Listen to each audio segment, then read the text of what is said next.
Hello, ladies and gentlemen. Welcome to Tangent Podcast. This is Jack and my good buddy Austin coming at you with another episode for you today. How are you, Austin? I'm doing well. How are you doing, my good man? Oh, I am just dandy, you know? I'm here. That's never a bad thing. I'm glad you're here. Love talking about spooky and unexplained stuff with you. It's always it's the highlight of my week. Me too. It is. It is. Well, why don't we get started here? And in lieu of drinks today, because A, we're running out of drinks to try, and B, it is 9 p.m. on a weekday, and not, energy drinks really aren't the best option at that point. We have candies instead. And do we? Go ahead. Sorry. I can't see it. Your thing is there. It goes. Austin's got himself some toxic waste, which is hazardously sour candy, and I'm looking online, is apparently one of the most sour candies you can get. I tried to find some, was unsuccessful in my efforts, so I do not have any, but I found super sour double drops from Warheads. that I don't know. Super sour double drops? I'm not sure if that's comparable, but I mean, it's at least something, I think. Well, let me read you the description of toxic waste. It says, if warheads are for amateurs, toxic waste is for pros. The sour sucker is typically deemed most sour on roundups all over the web, but be sure to look for the brand's nuclear fusion variety that takes two flavors from hazardously to potentially vomit-inducing levels of tartness. Oh, goodness. Goes without saying they're not for the faint of heart. So we'll see. I don't know if this is the nuclear fusion one or not, but I don't believe so. But you wanna open these bad boys up? Sure. Alrighty, here we go. I don't know how you're supposed to eat mine, honestly. I think it's just liquid. I think you just squirt it in your mouth. Alrighty. How do I open this as well? What do you think?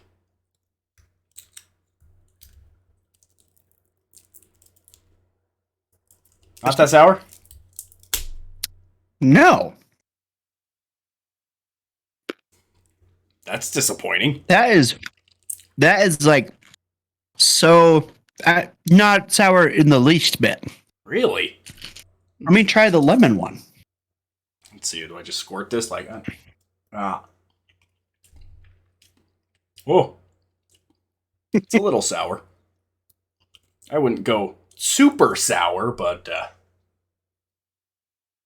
Okay. My one's a bit more sour, but it's not bad. yeah, same here, honestly. It's a little sour, but man, I'm a little disappointed, honestly. Oh, dude, I am too. I expected greatness, and that was like, I felt like Warheads are worse. Really? It doesn't say it's better, worse than Warheads?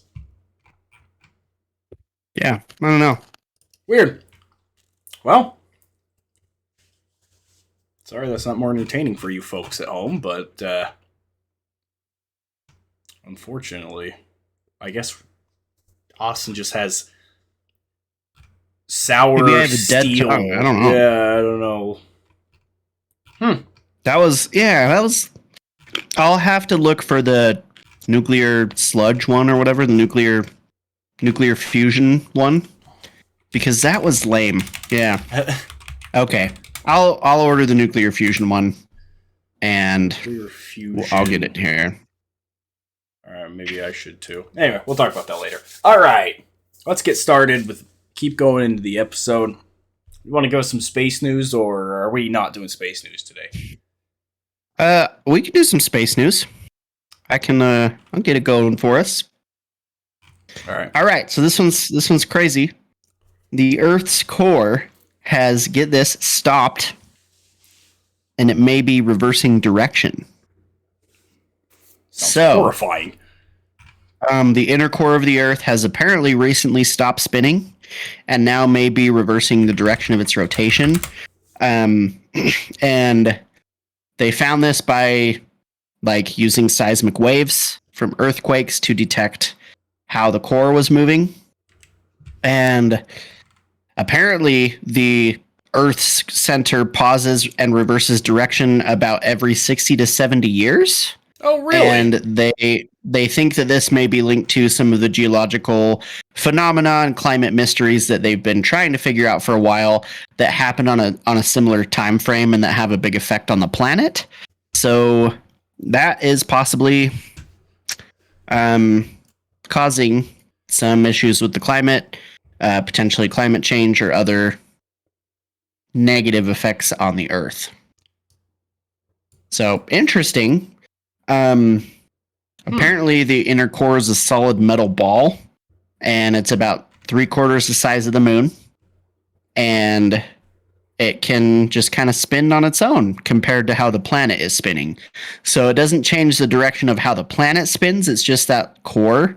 And then there's like a liquid core that surrounds that metal ball. But they're not like exactly sure how fast it spins or if it's a constant rate of spinning. But yeah.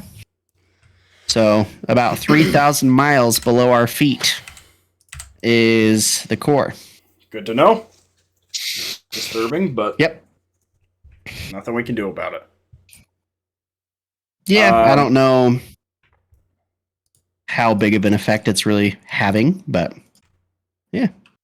Alrighty. It's some nice space news. Alright, we got ourselves an encounter. This one's a short one, so should be good. Titled The Impish Ghost. The Impish Ghost goes, my neighbor Diane and I had a playful poltergeist for years. We called it Billy. I'd come home and find something put in a weird place. Milk in the cupboard, toilet paper in the fridge, laundry detergent in the bathtub. Diane once called to ask if Billy had been around because she couldn't find a gallon of milk. We finally found it outside on her back steps. And sugar. Darn sugar. Every morning my sugar bowl was empty. When I'd had enough, I would point to Diane's home and yell, "Go see Diane." Within 5 minutes, I'd get a call from her. "Thanks a lot," she'd say. He'd gone and pulled shenanigans at her place. This occurred for the entire 2 years we lived there. No one believed us, not even our husbands. My mother thought someone was stealing from us when we were sleeping or out of the house. My sister believed something was going on, but didn't know what. I still can't explain any of it. That's a fun one. Playful little poltergeist. I like that. He's just like, your milk's now in the back patio. Your toilet paper's in the fridge. What are you gonna do about it? Dude, that would 100% be me. Like, I bet it's one of their relatives just playing jokes on him. I would be the guy like moving your chair before you sat down or like hiding your remote. I don't know. I'd do stupid stuff like that. That's interesting. It's a fun story. That is funny. Yeah. You never know. Alrighty. Well, let's get into today's episode, shall we? We shall. Today's episode, if you read the title, which would be weird if you didn't, but if you haven't, that's pretty cool. Good for you. Is about Hinterkaifeck. Austin, you've heard of Hinterkaifeck Murders, have you? Oh, I have. I haven't heard a ton. I know the overview of the story. I don't know what Hinterkaifeck means. Hinterkaifeck literally translates to back of the woods, I believe. Huh. And so that was the name of like the homestead, right, where this happened? It was like the Hinterkaifeck Farms. That property was called that. So it's not like a place anymore or like a city or anything like that. So gotcha. Hinterkaifeck Murders are probably one of the most famous murder stories in the world. Because of how strange it is and how no one can explain any of it, basically. And likely, we will never know. But it is a very interesting story. So, These murders occurred in 1922 in a Bavarian farmstead located 43 miles north of Munich, Germany. Okay. First of all, Bavaria, is that... I hear that all the time. Is it like a state in Germany, or is it like its own thing, or... Let's see. Bavaria, officially the Free State of Bavaria, is a state in southeast Germany. Okay. The largest German state by land area, comprising roughly a fifth of the total land area of Germany. I didn't know that either, honestly, so it's good to know. I always hear like Bavarian Cream or Bavarian Motorworks. Ooh. Yeah. All right. Sorry, keep going. No, you're good. On March 31st, 1922, 6 victims were murdered in Hinterkaifeck Farm, and 5 of which were the Gruber family. There was Andreas Gruber, 63 years old, Kalizia Gruber, I'm sorry if I get that wrong, aged 72, their widowed daughter, Victoria Gabriel, 35, and their children, or Victoria's children, another Kazilia, age 7, and Joseph, 2. 2 years old. Oh. Yeah, that's sad. 7 and 2-year-old. And then the one that was not a member of the family was their maid, Maria Baumgartner, and she was 44 years old. But let's not get straight into that. Let's talk about a little bit before. We're going to go back into the past a little bit. So Hinterkaifeck Farms was built in 1863, give or take or so. And before, so the maid they had, Maria Baumgartner, was not their main maid. I think it was called, what do they call it? Like a live-in maid or something like that. Someone that lives with the family. They had a secondary maid? No, actually. So the what is the word I'm trying to look for? Holy crap, I am blanking so hard. The first maid, I guess, their primary normal. I don't know what I'm blanking on so hard. She had been with them for, I want to say 5 years or so. Years. We'll say years. So, with them for a while. And, but she had been coming around in end of 1921, beginning of 1922-ish area. And coming to, what was his name? Andreas. Andreas. I don't exactly know how to say, German accent name. So I'm going to say Andreas, the head of the house, and saying, hey, I'm noticing some weird going-ons around the house. And he'd go, well, what do you mean?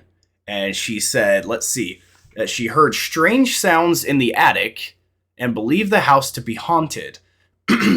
She would also hear tapping coming from within the walls and speaking and walking around up in the attic at night, like people talking, and it would keep her up. And she would tell the Andreas, and he'd go, okay, and go look in the attic. Nothing there. It was empty. They didn't really use it. There wasn't a ton of storage in there. Not much to be seen. And she would come up to him and say this, okay, I know I sound crazy. I know I've told you this before, and I know you went up there, but there is somebody in the attic. And he would check 3-4 times on different occasions. Nothing every time. So eventually she came up to him and just said, I can't work anymore. I cannot do this. This place is haunted. It's evil. It's keeping me up at night. It's scaring me. I'm sorry, but I quit, basically. So whatever's going on is enough to make this maid, who had been working with them for years, quit. Straight up. Out of the blue. And leave. So already on a weird start. And everyone thought she was kind of crazy. But then Andreas himself started finding things weird as well. He would start hearing things, the family would start feeling things, and let's see, I want to get the timetable right. Let's see, he once found a strange newspaper on their kitchen table, and it was not a newspaper that they subscribed to or whatever, I don't know. And he would ask his neighbors. No one else knew what that newspaper was. It was not a local newspaper. It was in their house, though. That's weird. Very strange. Did it say where the newspaper was from if it wasn't local? No, it didn't. The problem with this case is that it was in 1922. So I mean, long time ago. Not a lot of things were kept. And secondly, he refused to go to police about any of this stuff. He actively refused, meaning there was no official investigation and evidence and, official reports, things like that. So everything we know is from word of mouth, which is not great, but that's what we have. So, and what we know is mostly from his next door neighbor. And by next door neighbor, I mean 200 yards away. Yeah. And his name was... Shoot.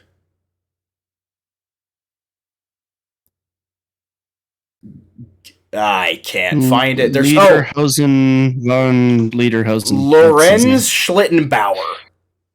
Schlittenbauer, huh? I believe. Yes. So what a name. Yeah. Because he would tell his neighbor about this stuff. And he also told his neighbor that one time, just days before the murders, Andreas found he was locking up for the night kind of thing, going to bed, getting ready to hit the hay, get the family ready for bed. And he goes to the back door, and he notices that there are footsteps leading into the back door, in the snow. And so he asks the family, hey, did anyone come in the back door recently? And everyone's like, no, we don't use the back door. We came in the front door or, whatever. And so he goes out and looks closer and realizes there are footsteps coming into the home, but there are no footsteps going away from the home. And he goes and cases the house, and nothing out of the ordinary in terms of that. So he follows the footsteps backwards, and it goes to the forest that they're near. And basically where the forest starts, the footsteps end. So apparently, these footsteps just started, went right to his back door, and that's it. So whatever it was is either in his home at this point, or paranormal. I don't know. Regardless, terrifying. I don't like that. Yeah. So he's telling this to his neighbor, Lorenz Schlittenbauer, and this guy goes, hey, that's kind of messed up. I have a few extra rifles. Do you want to take one just in case something's going on at your place? And you know what he says? Nah, I'm fine. No. It's probably nothing. Oh. So... Dude, how can you not... I get freaked out by my own footsteps in the snow outside my house because I never remember that it's me. Oh my gosh. I can't even imagine. Yeah. Especially living next to the woods, that's creepy too, where there's no one else that lives around you and you can't play it off as oh, somebody must have come and just visited earlier, or yeah. Yikes. Yeah, it's definitely disturbing. So basically, that's the last time that his neighbor hears of him. Then a few days later, basically someone comes to fix their something on the farm.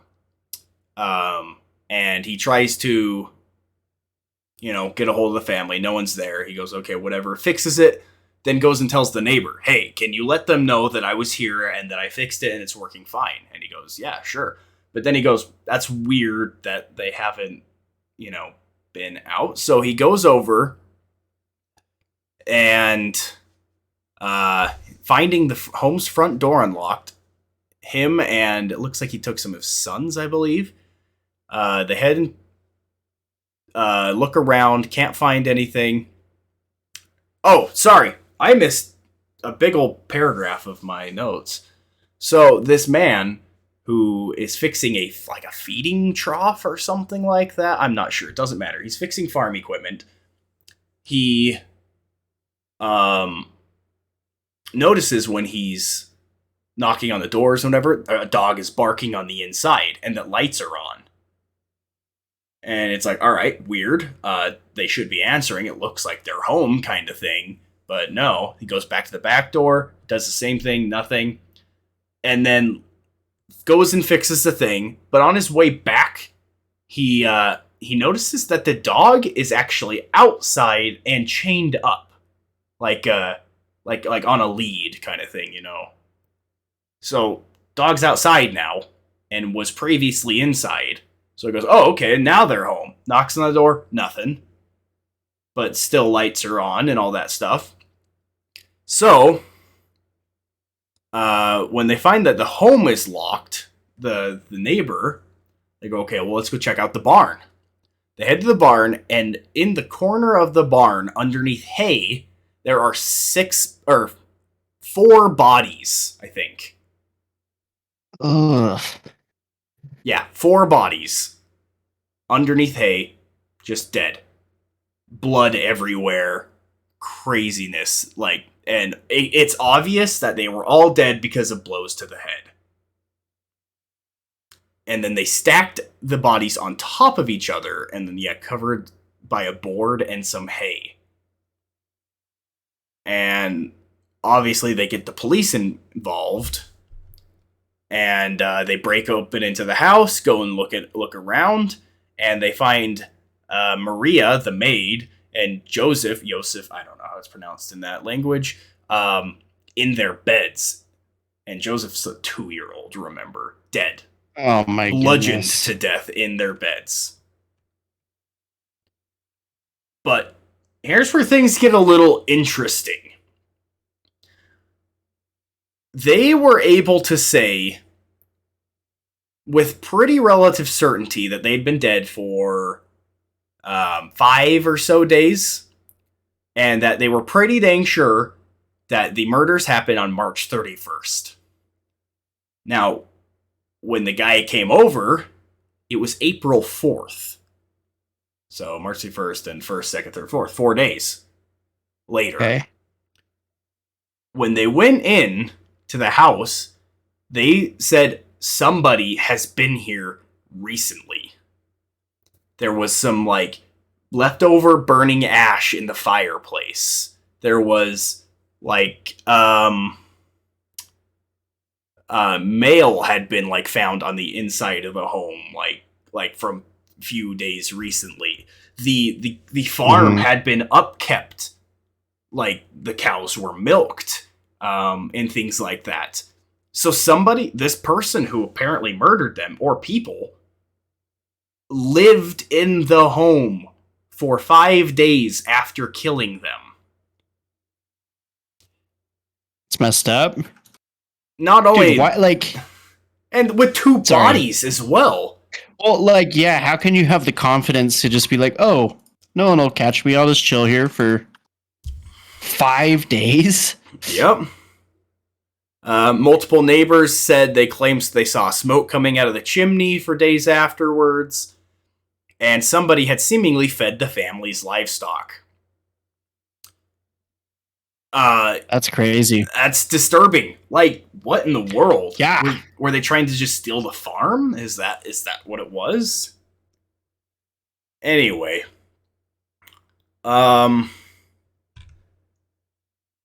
Apparently, by the time the lead investigator, George, I don't know, Ryan Gruber arrived in Munich, which he was not close, because the nearest police department was Munich, about 45 miles away. And in 1922, it takes a minute to travel 45 miles.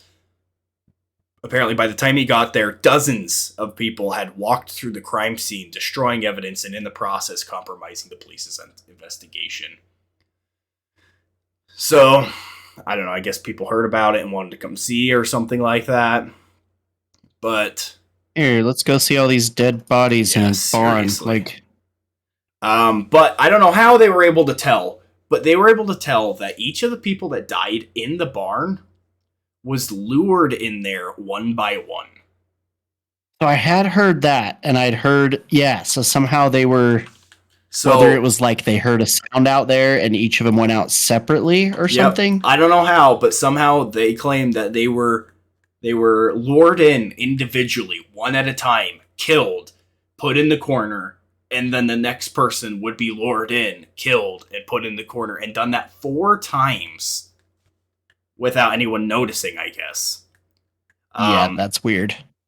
They had all found, they found that the weapon nearby, it was a mattock. I don't know how to pronounce that. It's a farming tool that's similar to a pickaxe, and that they had all died by blunt short force trauma to the head with it, and that the women had strangulation marks on their necks, which is rather strange. That only the women. Not only that, this part is absolutely just horrible. But the younger Kazilia, who was 7 years old at the time, apparently did not die immediately. Oh. It took her hours to die, trapped beneath her 3 family members' bodies. Oh my gosh. She was literally buried by her dead family members alive. Oh. 7 years old. And when they found her, they had found her her fists were full of her own hair, and that she had bald spots all over her head. 7 years old? Due to that is heartbreaking. Pain, shock, all that other stuff. Apparently, she just pulled out her own hair while dying under her own family. Oh my gosh, dude. I can't even imagine. That is terrible. Man. Like I said, 6 months prior, the family's previous maid reportedly quit after hearing footsteps in the attic, which made her believe the house was haunted, among other things. Let's see. The theory is that a killer hid in the barn and perhaps the attic, which some thought accounted for the footsteps that the maid heard previously. Andreas also mentioned his keys had gone missing, which is weird, especially in that circumstance. You know, keys going missing today is quite normal, but back then, when there's only like 6 of you on the property and you don't really go anywhere, the keys just disappearing and not a single person knowing where they were was kind of a big deal. And there's probably a reason. Yeah. Oh, and another thing is that they thought at first it was a robbery gone wrong or something. But they found multiple places of cash in the open that was not taken. And valuable items not taken. Nothing was trashed. Nothing like that. This person literally just lived there, supposedly for a few days after, and supposedly for at least 5 days before the murders too. Was living either in the house, in the attic, or in the barn, or a combination of them. That's what I was going to say, because it seems like, wasn't the dad like looking through the house days before? Yeah. Trying to find somebody, and the maid. So in something I read, I read that he was like, he destroyed the house looking up and down for somebody in there. Like trying to find anyone that was in the house. I do know he looked around. I don't know how hard he looked, but he definitely did look around, and he said he looked in the attic and in the barn, but found nothing. Gosh, dude. But when people were like, okay, when the police were like, okay, well, who didn't like this guy who wanted them dead? Everybody kind of laughed because everybody hated him, apparently. Mm. So, um, the 2-year-old son, Joseph, Andreas Gruber, Uh-huh. is apparently the mother was his daughter, but the father was thought to be someone else, was actually him. He was not very nice to his own daughter, if you catch my drift. Incestuous baby. Incestuous baby, yes. So he was not a very well-liked man. And also, on top of that, he was apparently pretty radical Nazi supporter. Oh. I mean, this is 1922 and in Germany. And so some people didn't like him for that. And so basically, he had a lot of enemies, which was not helpful. And there have been more than 100 suspects since the opening of this case. Dang. And so it's kind of crazy because there's just no way to tell. Because there's just so much. Apparently back Sorry, go on. I was gonna say, do they have any suspects? But I'm guessing you may be getting to that. Not really. The next door neighbor is like one of the number one suspects.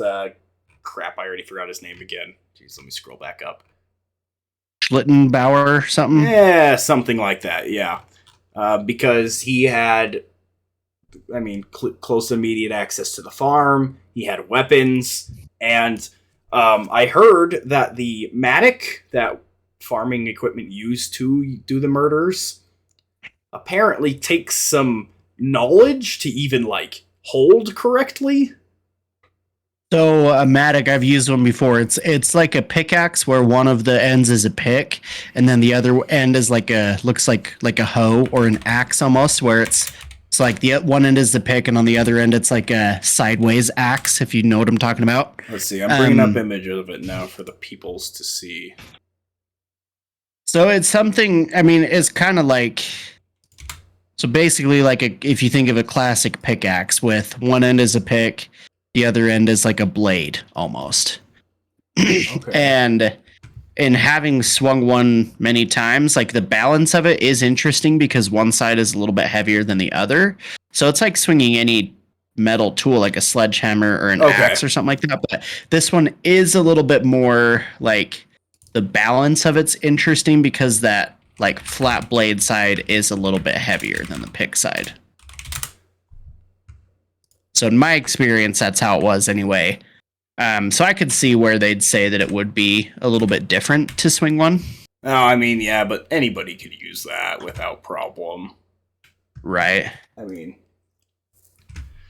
So that's another weird thing. Let's see, there's another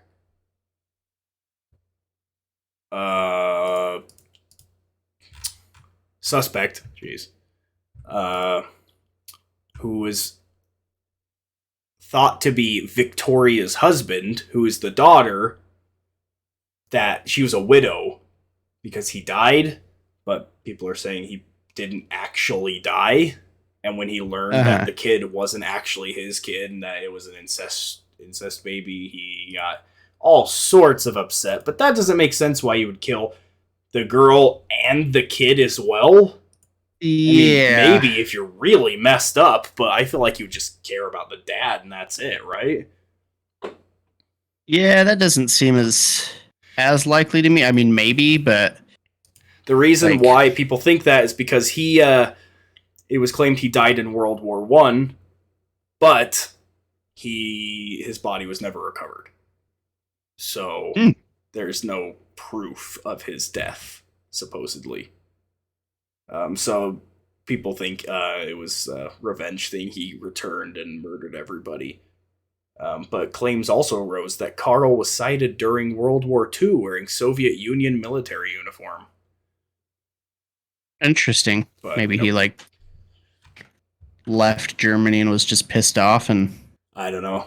Maybe. I mean, yeah, he's like, I committed murder. I got to go somewhere else kind of thing, and ended up in Russia, I guess.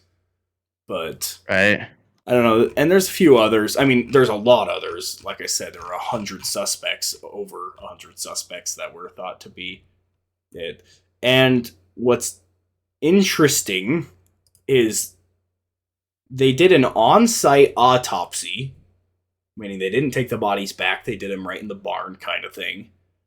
And for further examination, instead of sending the entire bodies, they literally cut off everybody's heads and sent just the heads back.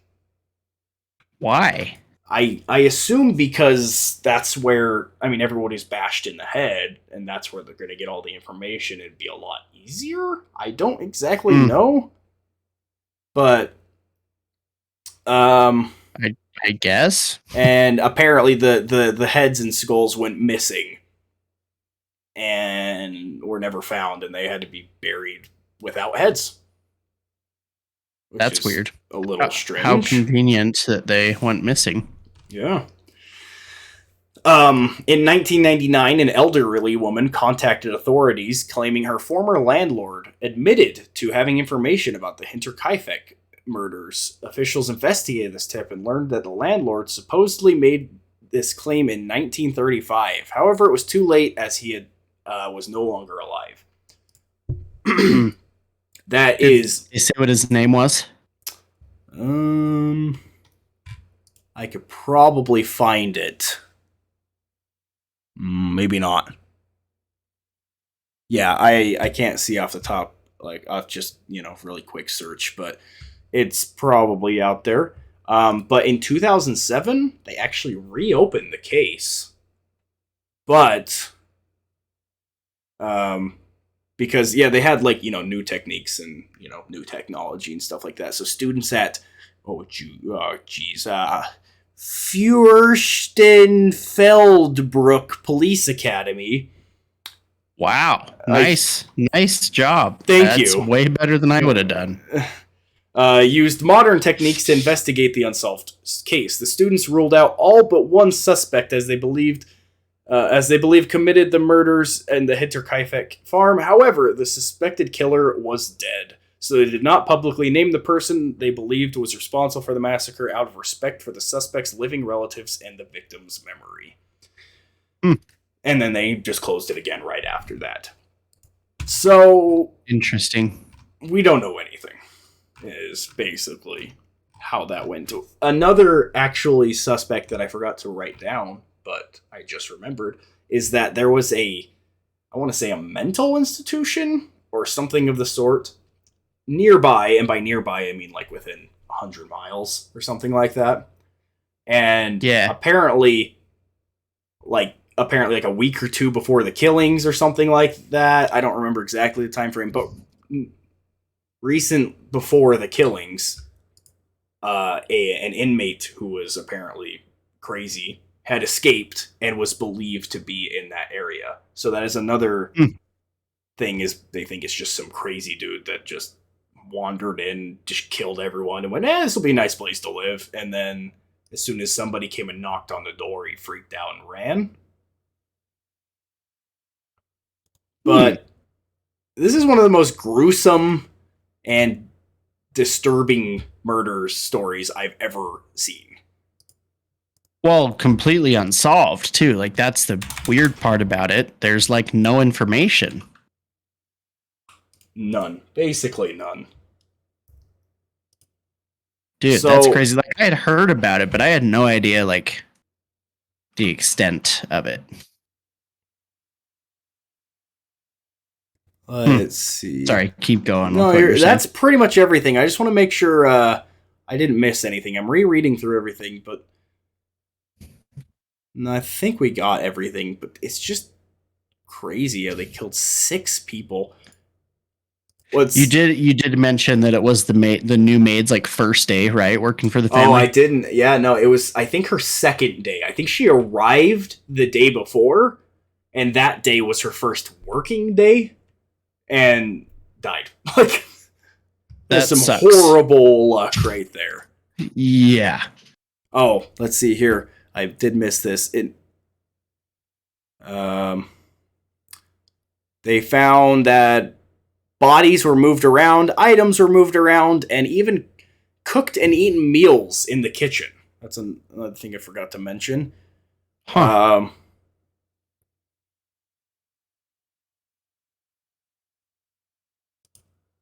But yeah, it's terrible and horrifying. Dude, that the kid, like the girl, that's what gets me the Yeah, most that is is horrible. oh my gosh, I can't even imagine. Yeah, it was That clear the is perpetrator has remained at the farm for several days. Someone who had fed the cattle, eaten the entire supply of bread from the kitchen and other foods, and recently cut meat from the pantry. cut meat from the pantry. Yeah, I guess they kept their meat uncut, and you just shave off base. I don't know. That's what it says. 1920s were a different time. Yeah, and they officially closed the case in 1955, over 30 years later. But then, yes, they reopened it, but yeah, Unless it's tuna fish, I don't want to eat any meat out of my pantry. Yeah, that's fair. It's a cold pantry? Yeah, maybe cold storage room or something. Potentially. Dude, that's messed up. Yeah, it says here, later attempt, however, revealed that human screams from the barn could not be heard from the living area. So apparently it was just far enough away that even if you were being bludgeoned to death and screaming for help, no one in the house could hear you, which, I mean, how far away is that thing? Because scream's scary. Yeah. That is weird, man. Yeah, how far away is the barn? But also, like, my weird thing is, how did they lure them all out individually? Like, you think at some point someone would notice, like, oh, hey, 2 of my family members went out to the barn over the last 3 hours and haven't come back yet. Like, and maybe that's how they got lured out. Is that like, hey, can you go check on this person? He went out to the barn and we haven't seen him for a while. And, oh yeah, I'll go check on him. That's actually, and then 20 minutes later they go, he hasn't come back either. You want to go check on him? And she'll go, yeah, I'll go check. And that's actually a good thought. I didn't think about it that way. I didn't see this one before, but it says on the night after the crime, 3 days before the bodies were even discovered, an artisan named Michael Plockle happened to pass by Hinterkaifeck. He observed that the oven had been heated by somebody. That person had approached him with a lantern and blinded him, whereupon he hastily continued on his way. He also noticed that the smoke from the fireplace had a disgusting smell. This incident was not investigated, and there were no investigations conducted to determine what had been burned in the oven. Interesting. Like, disgusting, like, human smell or something? Yes, but I mean, they found all the humans. It's not like when a human was missing or burnt or anything like that. That's true. Or a leg missing or something. And then on April 1st, which is, again, the day after the murders, a farmer and butcher named Simon Reiselander on the way home near Brunnen saw 2 unknown figures at the edge of the forest. When the strangers saw him, they turned around so their faces could not be seen. Later, when he heard of the murders, he thought it was possible that those strangers may have been involved. And again, that's possible that there was more than one person involved in these killings. Yeah. Well, I would think there would have had to have been with, I don't know. It seems like a lot of, I feel like it was very well planned out for them to not get caught after all the, like, footsteps leading up to the back of the house, the dad, like, ravaging the house. Like, hearing that's crazy to me. Steps and the voices and... Yeah, it's like, how many times did they check for that? Like... That's horrifying. Very, very horrifying. I don't like it. But I do Oh. at the same time. So Well, still unsolved. And this was what, 1920s, you said? Like 22 or something? 1922. And for let's see, for reference, World War II started in 1939. So when did World War I end? 1918. So this is very 4 years after World War I. Yeah, what was that, 1914 and 1918? Correct. Yeah. Oh, man. So the husband of the lady was in World War I. Correct. Thought to be seen in World War II. Was the dad in World War I too? No idea. Probably, given his age. Well, actually, probably not. Since it's 4 years later, he was in his 60s. He would have been 50-something and during World War I. Probably didn't want him.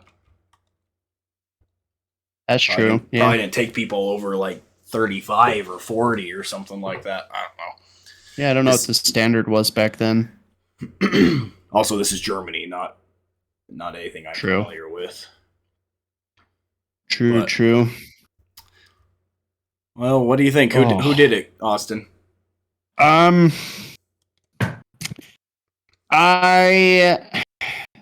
mean, the most obvious suspect would be the husband, the lady's husband, because he had motive. Like, as much as I don't think, if he's still alive. So that's a good point. I think he had the most motive of anybody. Oh wait, I mean, I don't know why. Talking about motive, I did forget to mention one piece of interesting factoid. The next door neighbor guy, he wanted to, him or his son, I can't remember, one of them wanted to marry that girl. But the dad said, no, absolutely not. You will never be near my daughter, kind of thing. So, interesting. That being said, that's got some motive too, saying like, okay, you can't have my daughter. That's pretty bad. But then also hearing that, you had assaulted that daughter that you wanted to marry.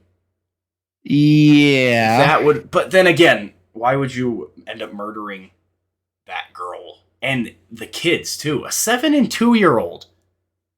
You gotta be a cold-hearted person. Like, you gotta be below horrible to do something like that. Well, I wonder if it was anything like a murder-suicide at all, because when I was mentioning this to my wife, she was like, was it a murder-suicide? And I was like, I never thought of that, but the reason I asked if the dad was in World War I, like if it was like a PTSD type of rage thing and he killed his family and then... But how would he pile himself into the corner with a bludgeoned head as a suicide? Right. That doesn't super make sense. That also doesn't explain somebody living in the house for like 5 days after also. Yeah, that's true. So, yeah, man, I don't know. Like, if I'm being completely honest, I think it was just someone random. I don't think it was anyone they knew. I think it was just someone who happened to wander onto the property, see a house, and go, I want to live there. I don't care if there's people. This is my place now. And he took it. Or she, or they. That's what I believe, but, my guess is as good as anyone else's at this point. I wonder why everyone hated him. Like, did you mention that? I couldn't remember because if you mentioned he was known publicly to be a incester of his daughter. Oh, that's right. And also that he was pretty radical in the Nazi ways or something like that. That's right. So, yeah, I don't know. I had heard rumors that there was an American serial killer that was supposedly in Germany at the time. I don't remember his name. Was it something Kemper or something? Maybe he was the one that... I do not know. And I remember hearing that might have been something that happened, but yeah, I have no idea. It could have been, like you said, somebody completely random. It could have been the neighbor. who knows? But like, I just don't get if it was somebody that they knew, like, why would they kill the whole family and not just him? Like, if they're like, this guy's an incestuous jerk, like, why not save the family from him instead of killing them all? You know?